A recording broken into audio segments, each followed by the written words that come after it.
peut dire ce qu'on veut, mais la guerre est quelque chose de formidable. Elle forge les hommes, force le respect, et on va pas se mentir, sans elle on finirait par mourir d'ennui. Enfin, elle est amusante qu'on gagne.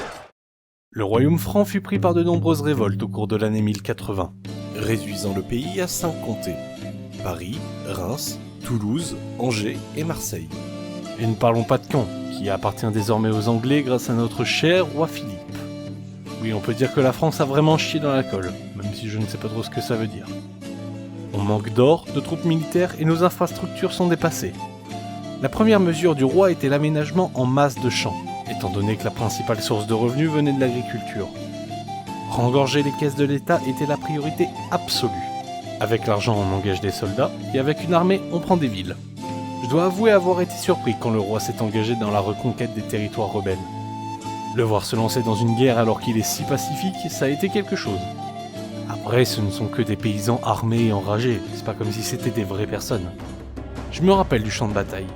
Le sous-effectif des troupes rendait le siège difficile et incertain.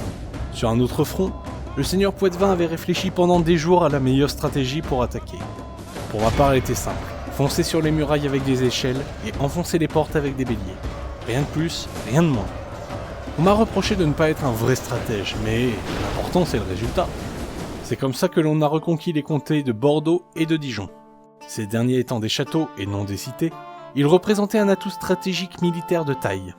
On pourra y former de jeunes et valeureux soldats prêts à se battre pour leur pays, et accessoirement remplacer les fortes pertes subies lors de ces batailles.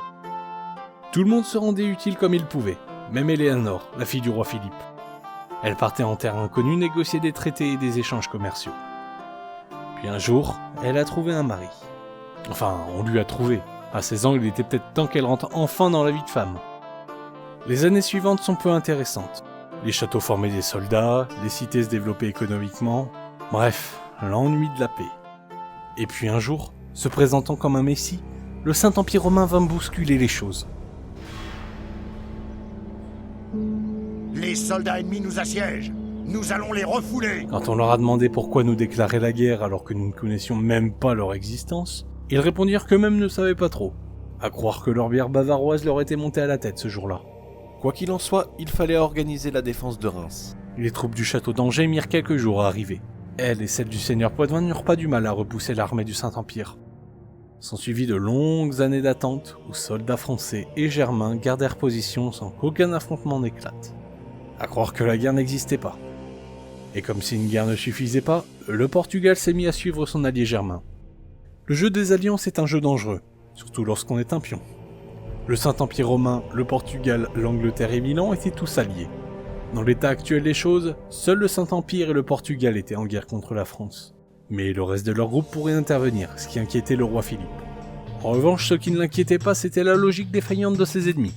Autant le Saint-Empire romain avait des raisons d'attaquer Dijon, mais encore aujourd'hui, personne ne connaît les raisons ayant poussé le Portugal à attaquer Rennes, soit une des villes les plus loin de leurs frontières.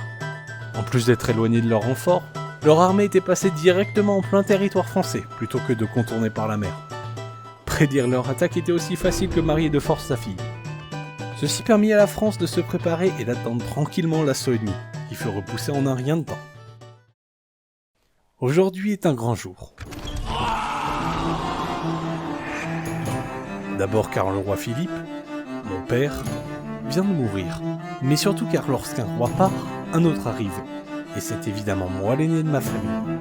Mon père a laissé derrière lui une France appauvrie et en guerre, mon terrain de jeu favori. Que le jeu des alliances commence.